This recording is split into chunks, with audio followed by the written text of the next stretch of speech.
Hey, in this episode of Franchise Secrets, I have Brooke Budke on, and we talk about grand openings. And I think this is an area that franchisees a lot of times don't excel at. Franchisors don't really help in a way that is meaningful to franchisees. And so whether you're part of a franchise system that has amazing grand opening support or not, this episode is going to help you as a franchisee become better at grand openings, or as a franchisor, understand what you need to do to have amazing grand openings for your franchisees. Enjoy the show.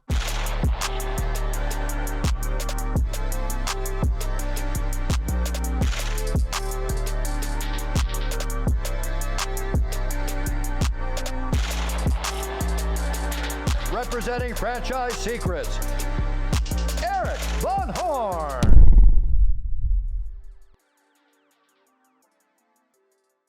Brooke, welcome to the show. Thank you. I'm excited to chat all things marketing. I like it. Well, why don't you give the audience like a little flavor of who you are? Because I first met you, I'm like, I need to know this lady. And then you've helped me and us out at Front Street with just some really good advice. I'm like, I need to get you on the podcast so more people can know about you and who you are. So give the audience a bit of your background. Yeah, I'd love to. So I've been in franchising more than a decade now and was inside of a franchise brand as head of marketing for 8 of those years, at least 8. And now I'm going on 3 years where I started my own consulting company, firm, unagency style, right? Like it's 2 people, very boutique, myself as a fractional chief marketing officer, and then I have a brand director also. So we work in collaboration with franchise brands and have taken I was previously at Title Boxing Club, so we took it from 30 plus units to 200 in 8 years, and Jeff was instrumental in that growth too. And so many bumps and bruises along the way, and potholes that you step in when you're growing that fast. And I did not come from the franchising world, so I wrote and developed the marketing manual to the brand guide and grand opening strategies and all of the instrumental pieces that we implemented in the system. And, when I was, we took it through an acquisition and I was named president, and I was also became pregnant at the exact same time of life. 2 of the biggest milestones I had ever wanted happened at the exact same time, which, sometimes it happens. And I decided to step away and be a mom and think about what else was going to be true for me in my career. And in that time, I had people reach out about consulting, and I thought, there is a big gap, in my opinion, of success and patterns in marketing, especially in franchising and especially in the emerging categories. So I founded Momentum Brands, and it's a fractional chief marketing officer company where it's not just myself, though. I have a brand director who focuses on consumer research and insights and an executive assistant. And together we partner with franchise brands to help them grow and scale in all the 4 areas of marketing. And we're talking about grand opening today, but we also cover franchise development marketing to consumer and local stores. So it's really like the 4 arms every franchise brand needs to be successful, to hit growth patterns and, the trajectory that they want. We only work with cool people and great brands, which I think you and I have that similarity.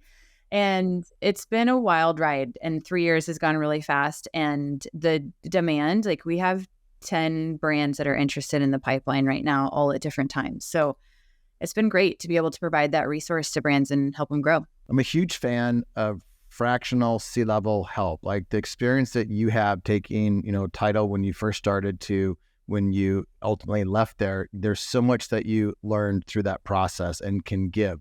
And then, but for an emerging brand to hire somebody of your caliber, it's just most of the time it's out of their budget. They don't have the budget to be able to do that, but they really need that expertise.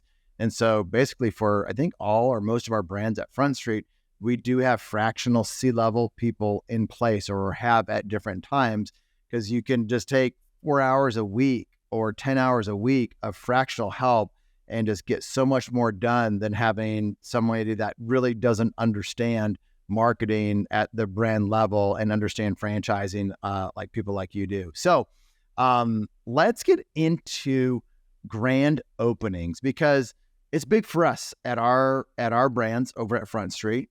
And I don't hear it talked about enough. And I don't think franchisees or franchisors really understand how important it is to have an amazing grand opening and have a really big month and have a database of customers, have that. It's a big kickstart if you have a successful grand opening, and it's much easier to grow off of a base that's built during that first month or that grand opening than it is to start in the hole. So the floor's yours. What do you want to talk about with grand openings? It's such a vast topic that we could hit on, because we could talk about franchisor responsibility, franchisee responsibility, trends, like where people go wrong. There's a lot of different directions we could take it. But I would say in general, we've worked with 12 brands over 3 years. We had 9 in any different capacity last year, and most everybody needs grand opening support. And Eric had brands with thousands of units come to us and say, we got to get a grand opening plan together. And then we have units, franchise brands with 3 units and then 30 and then 50. So what the commonality of every franchise company needing a grand opening plan and strategy is true for regardless of size. The difference is, what I love to focus on with emerging brands is if you can perfect that grand opening from the start and come out strong with great unit economics and helping the franchisee hit profitability sooner, the franchise sales funnel explodes.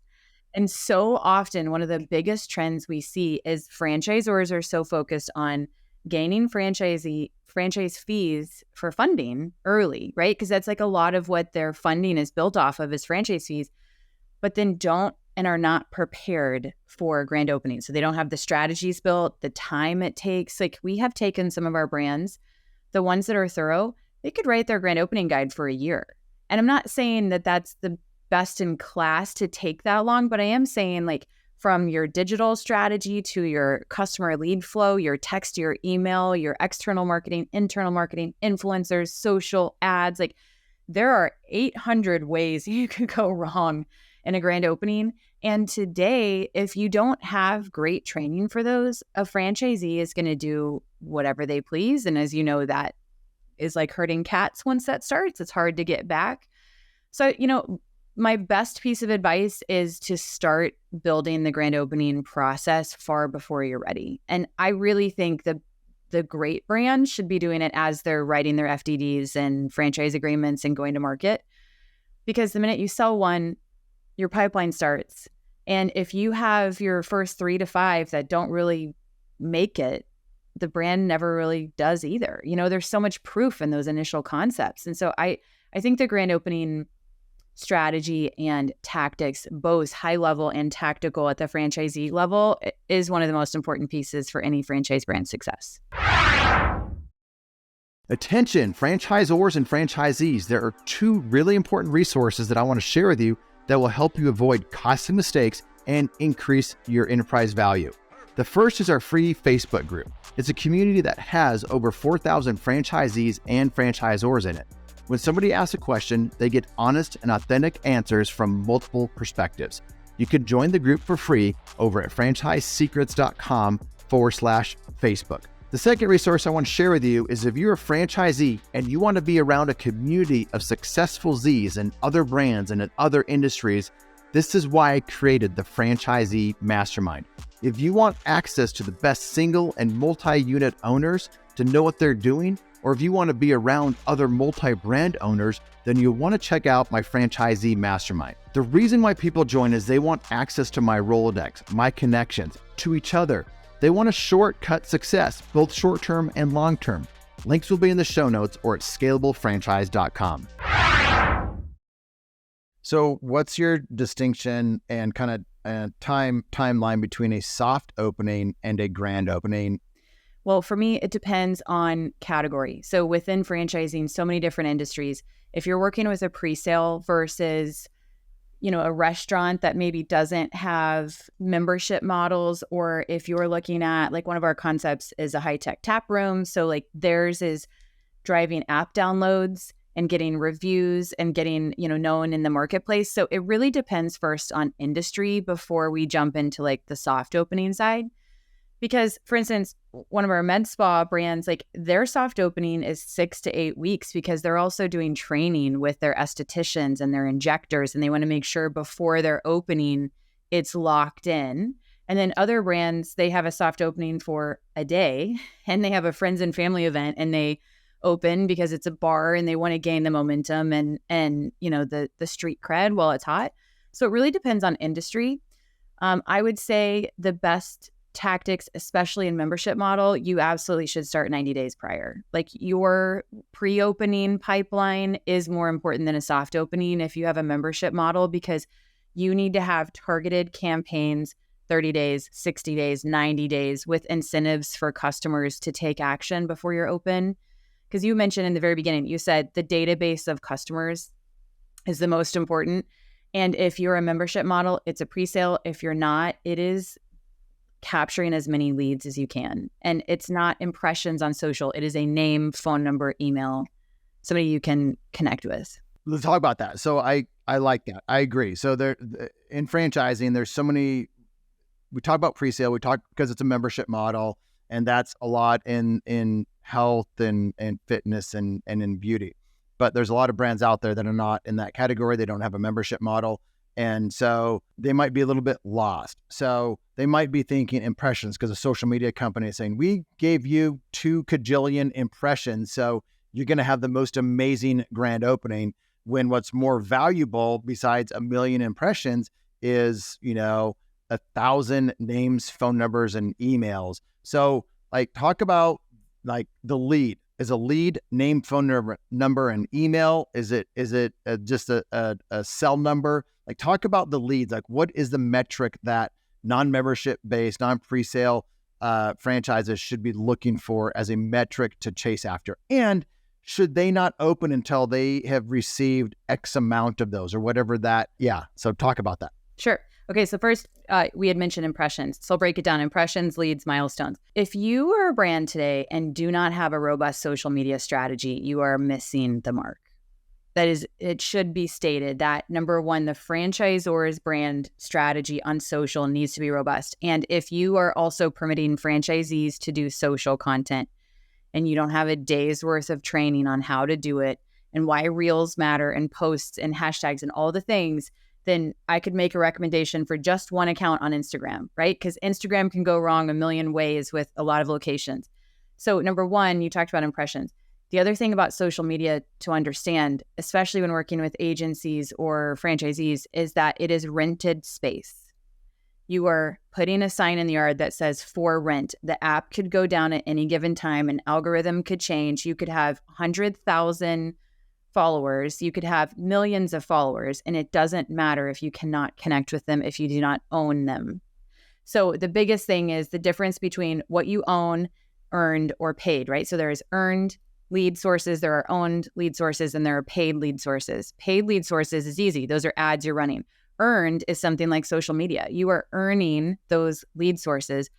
But the owned category, what you talked about with leads, a name, a phone number, email, it really depends on the type of information you need based on the brand. Like if you have an app and you are driving them to download an app, it will have vastly different information fields needed.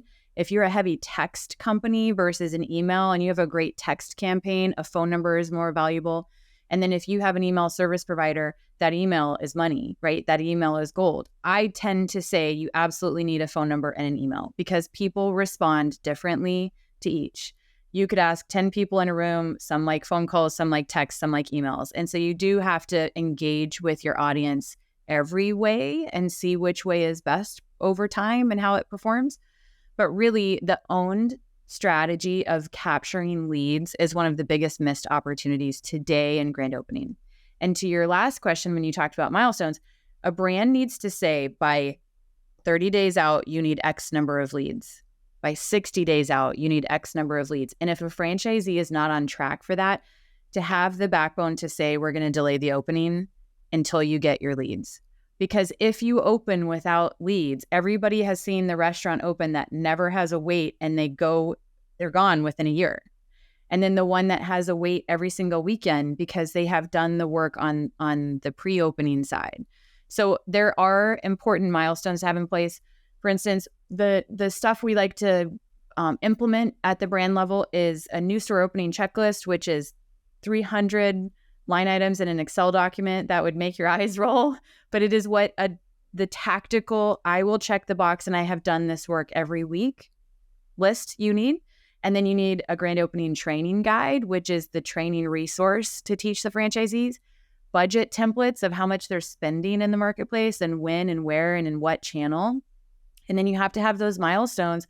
And what I say, like the flags, in the sand of along the way, are they on track? And it's both to keep the franchisor responsible for success on grand openings, but also too for the franchisee to have skin in the game of, am I doing the work or not?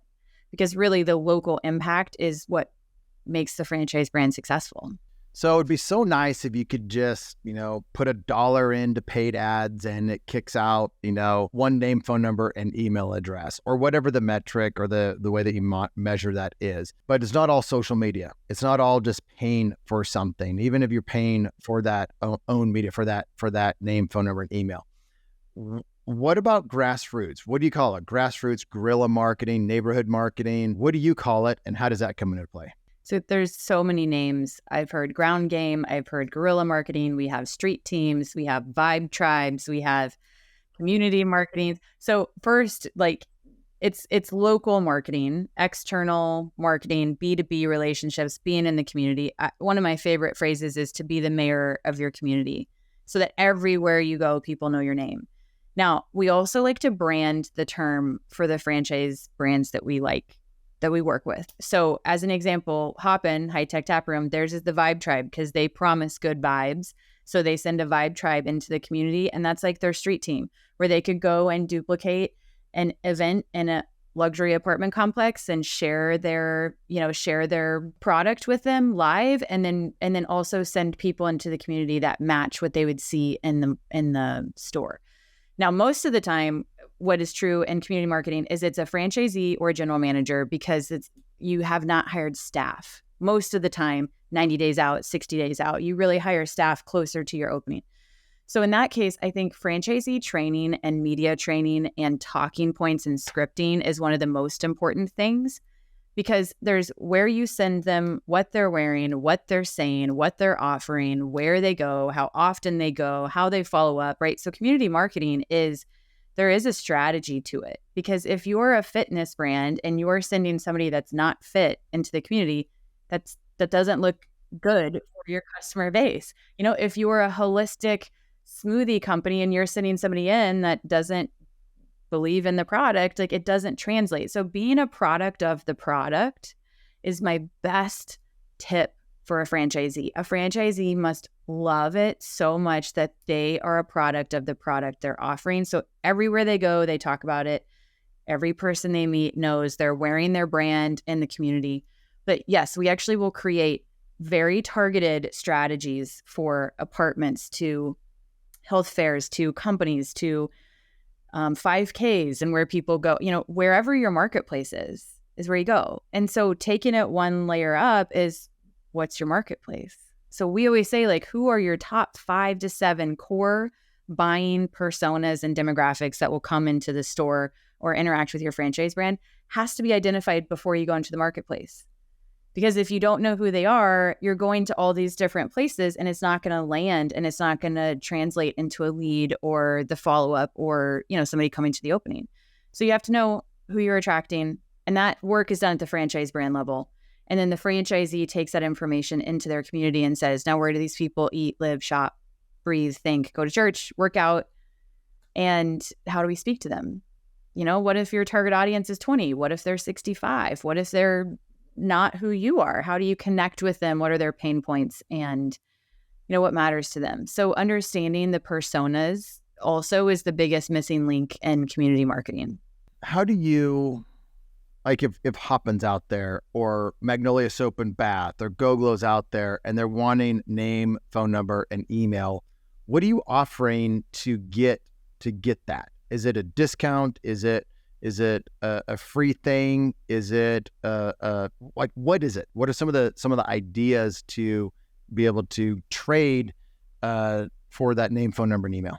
It's a great question. And I would say people love to be incentivized. People love gaming. People love to have what's in it for me, the audience locally. So first, I always think, how are you going to make it easy to get their name and information? So the point of sale system to a QR code to a tablet at an event, you have to make it so easy for someone to say, how do they connect with you?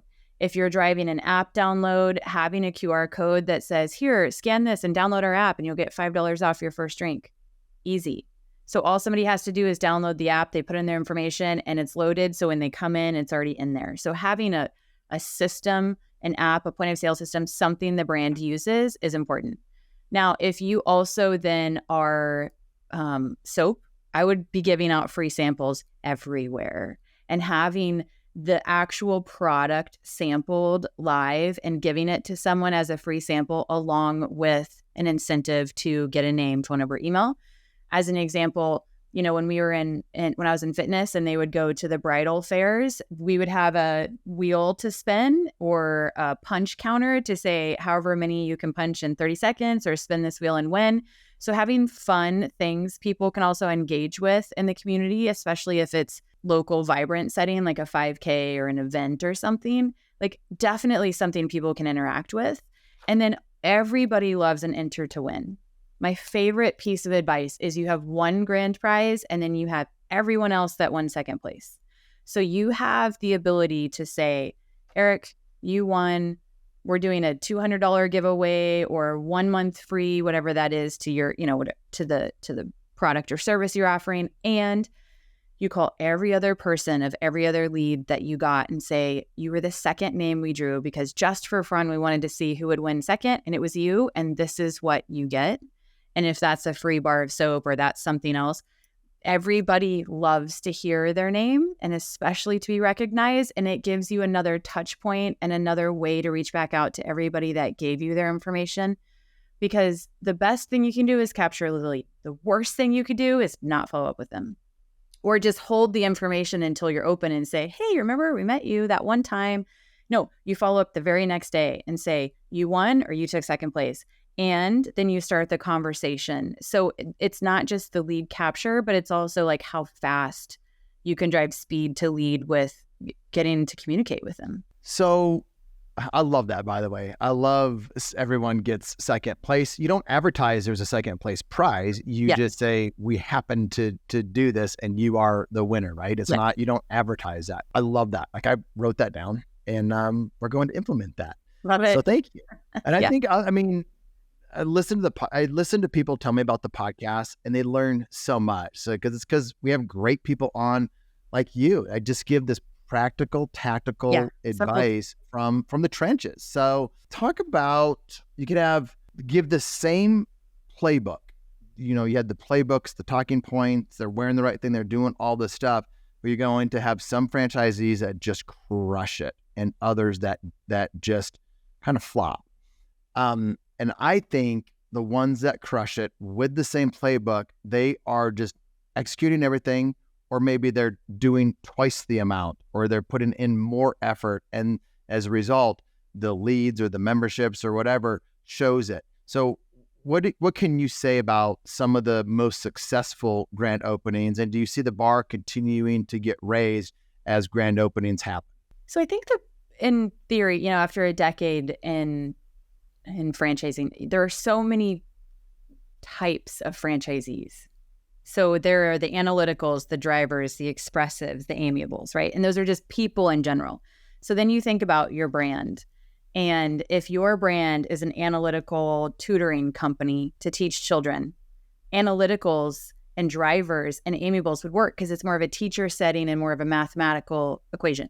If you're a high customer-based bar, fitness, juice company, super wellness, or anything that is people-driven, analytical franchisees will not perform.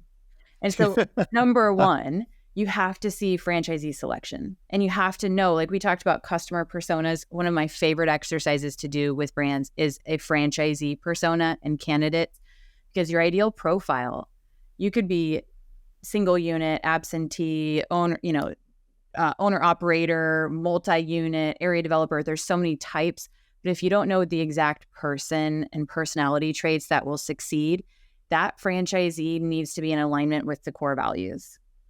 I think that is the most important thing for seeing if somebody's going to be successful within your company. Second to that, having a like-minded or alternative-minded person in the GM role or in the studio manager role. If somebody's analytical as a franchisee, that doesn't mean they're not going to succeed if they empower the right person to be in the community, in the marketplace. So one of my favorite things and tips for success in grand opening is during discovery days to be very specific in the questions you ask and be open-ended questions of what would it look like for you if you went into the community? Would that make you comfortable, uncomfortable?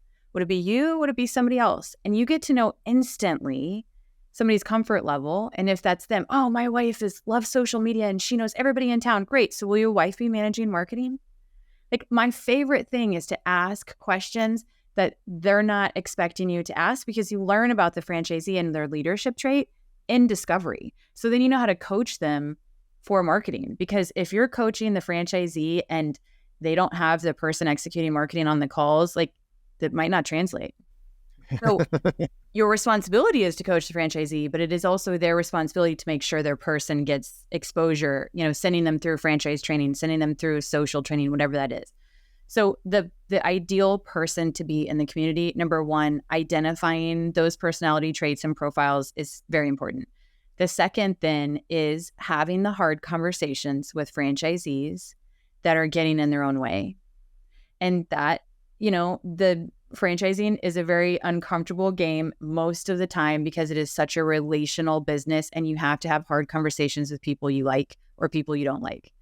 And it's having the conversation of, could you also try this? What else could be true if you took this way versus that way? Could you try somebody else? Because there could be vastly different people succeeding all on the same grand opening and same trajectory and same timeline, but you have to coach them all different. That's actually the hardest part. And in my opinion, I think the marketing director, VP of marketing, whoever it is, takes all the arrows of the company. Every person has a marketing problem within the franchise brand.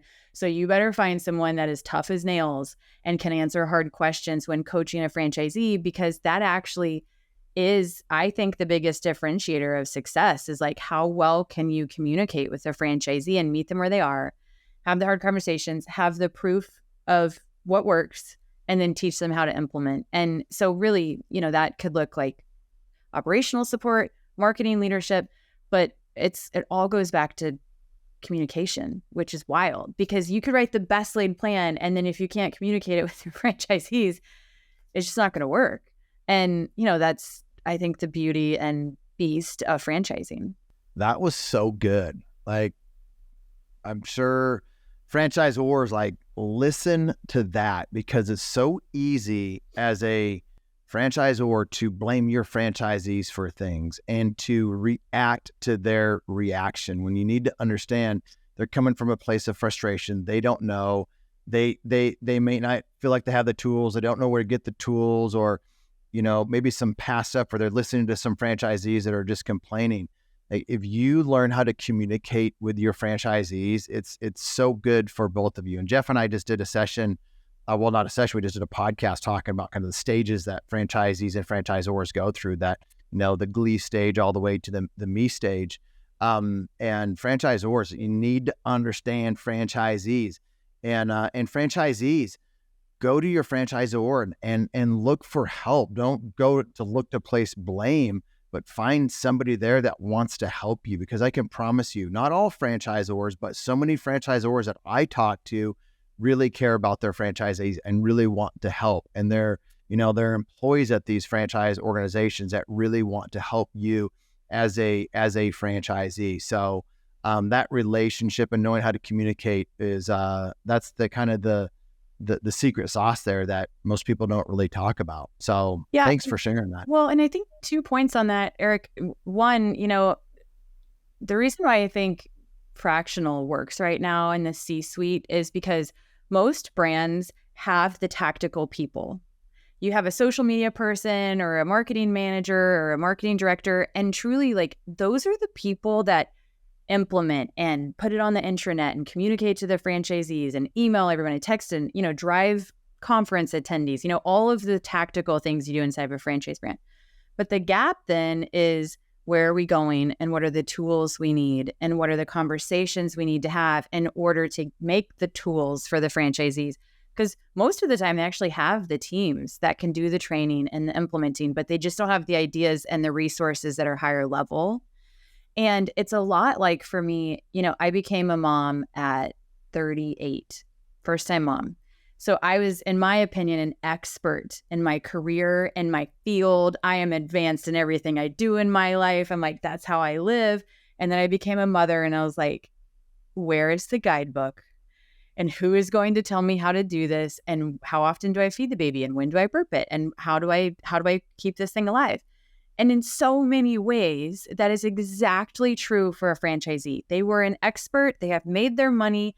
They were a former banker, CFO, HR person, marketing person, salesperson who wants to come in and do this business model. And they are an absolute beginner in your brand and in being a franchisee. And so there's a lot of frustration because you're like, I used to be so great and I left this big career to go do this. And now I'm a beginner at an advanced age in life. That's a very humbling thing. And they have money on the line. So both they're becoming a beginner all over again, and they have a very financial investment that matters a lot to them. So there's a lot of emotion. So my favorite thing in working with franchisees is knowing that they're just trying to meet their needs. And it's really not about you. They can be mad at you, they can be mad at the brand, but they're really just trying to meet their needs of certainty, significance, growth, contribution, connection, variety, like all of the things they're trying to do in this business. And so once you identify, and I think people should study people and behaviors a lot in franchising, because you see patterns, and the more you see the pattern, I think the easier it is to coach them too. Well, let's talk to the franchisee right now who's part of a franchise system that is not getting much marketing help. They're like, we don't even talk about grand openings. We talk about it a little bit, but there's no real help. There's no real emphasis on grand openings. So talk to that franchisee. Like, what advice would you give the franchisee that, if they were in the right system, would just absolutely crush the grand opening plan that you laid out for them, but they don't really have it? What do you say to that person? So I think that's especially true in early brands. The first to 5 franchisees generally don't have a guidebook.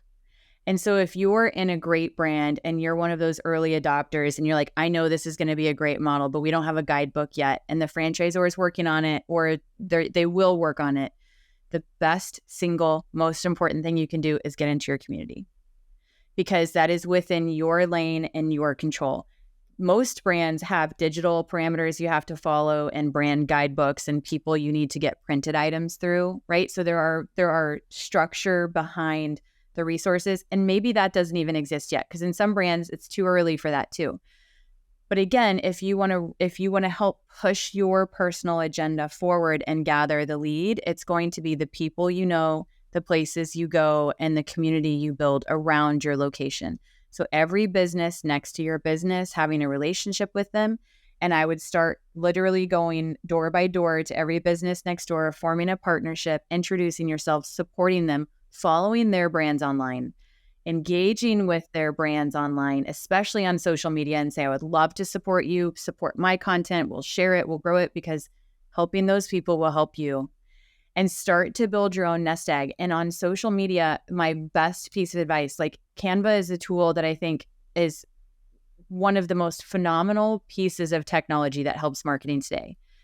ChatGPT, questionable.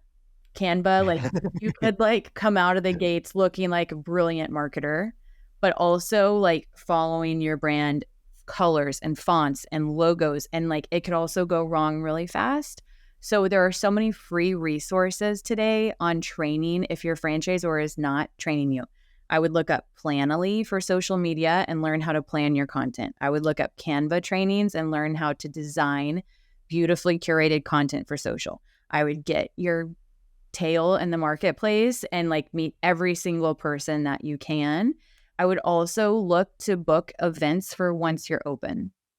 bringing people to you and not just focusing on the grand opening, but bringing people to you past your grand opening and saying, hey, 3 months from now, it's going to be kids getting back into school. Would you like to work with me on like a August fitness, special Mr. or Mrs. business owner next door? Let's work in advance to say like, we're going to need time to book those things. So don't just focus on the grand opening, but focus 90 days down, 6 months down of who do you need in the pipeline even then? Because once the doors open, it's fire and, it's hard to plan.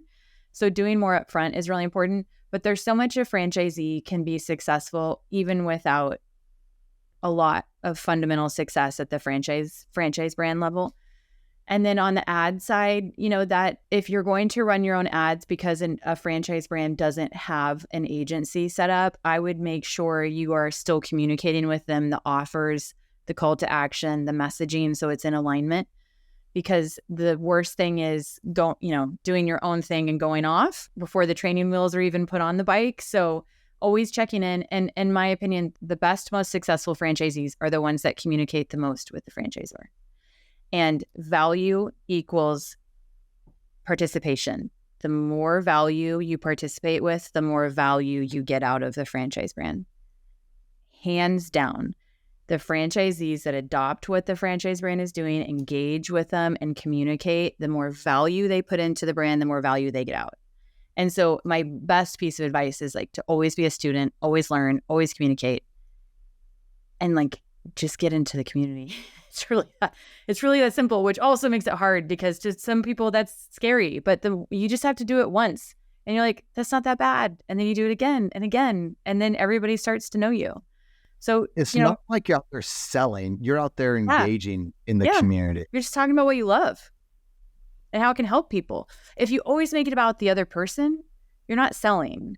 You're saying, gosh, I have the greatest soap. Have you tried it? It's good for sensitive skin. It's good for this. It's good for that. I would love to just leave a sample with you.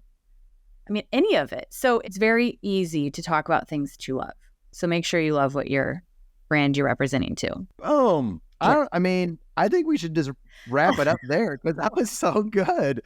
How do people find you? If they're like, I like this lady Brooke, I want to follow her, I want to see what she's doing out there. How do people find you? So several ways. First, I'll start with the website. So themomentumbrands.com is our website. You could also go to brookebudke.com. Either one are going to get you to a similar place. On LinkedIn, I am pretty active. I tend to share 3 or 4 times a week. And so just Brooke Budke on LinkedIn is an easy place to follow and engage. And then on Instagram, I actually share different parts. It's actually how to create momentum in your personal life and business. So it's just like tips on healthy living and lifestyle and being an entrepreneur or trying to do it all in easy, simple ways to advance your life. Because Eric, like for me, my high level mission in life is that progress equals happiness. In business, I want to help brands create progress, which helps their franchisor create happiness, franchisee create happiness in their life and community. In my personal life, I just want to be progressing every day. And that for me is a happy life if I'm advancing on my goals and things that matter to me. So on both accounts, LinkedIn is business and Instagram is personal, but our websites I listed too. Great resource. I love helping people. I love chatting about business development in general and making connections to people in the industry separate from marketing. But we help brands from 3 units to 200. I mean, there's really a lot you can do with just more intelligence and heavy lifting sometimes. Well, thanks for coming on, sharing what you shared. And I don't think it'll be the last time that you're on. So thanks again. Let's talk about all the other stuff. I could talk for days. I love it. All right. Thanks for listening to the Franchise Secrets podcast. Links to everything can be found over at franchisesecrets.com. And if you want my help with anything from starting your own franchise to growing your current franchise business, please visit scalablefranchise.com.